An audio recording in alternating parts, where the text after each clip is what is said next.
Cette année, le projet consiste à demander aux étudiants de se mettre dans la peau de randonneurs de montagne, des randonneurs qui doivent à un moment donné franchir un ravin de 7 mètres de portée.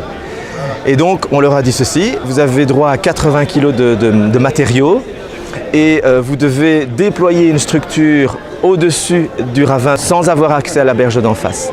Une fois que la structure est mise en place, donc à partir d'une berge, on charge la structure avec 700 kg.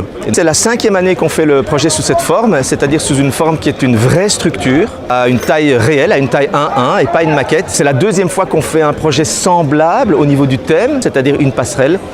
La première fois, on l'a fait avec 6 mètres de portée et cette fois-ci, on l'a fait avec un petit peu plus d'ambition, avec une portée de 7 mètres.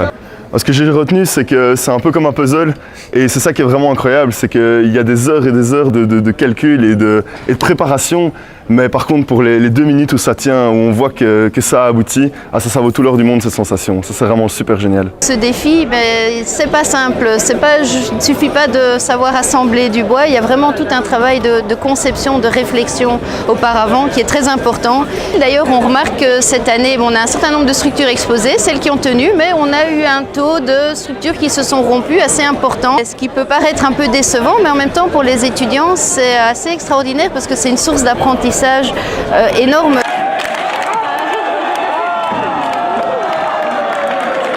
On a pu voir les points faibles de notre structure. C'était limite plus chouette de voir pourquoi ça ne fonctionnait pas que pourquoi ça fonctionnait. On se rend compte que dans la réalité, en fait, il suffit d'un petit millimètre par-ci, un petit millimètre par-là, et tout est différent. Donc voilà, c'est vraiment un projet très intéressant. Ils découvrent dans le cadre de ce projet l'utilisation d'un logiciel complexe de calcul de structure. Ils découvrent le matériau bois, le comportement du bois. Ils doivent apprendre à travailler, à découvrir toute la variabilité de comportement du bois.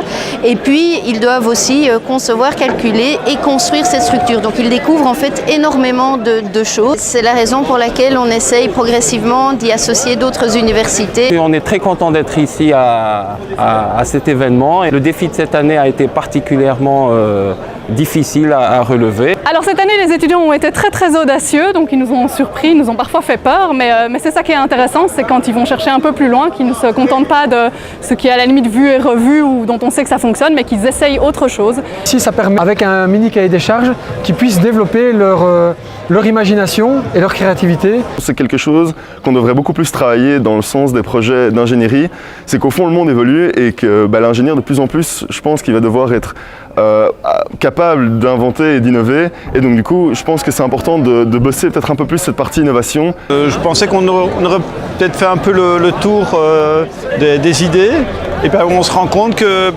ailleurs il y a toujours de bonnes idées qui viennent, et donc c'est ça qui est vraiment enrichissant. C'est toujours un plaisir de découvrir l'imagination des étudiants. Le défi cette année était un défi de taille, on espère trouver un cahier des charges l'année prochaine qui les amène aussi à réfléchir et à proposer des idées audacieuses. J'espère que d'année en année, Défi Structure devienne l'événement principal des ingénieurs en construction en Belgique.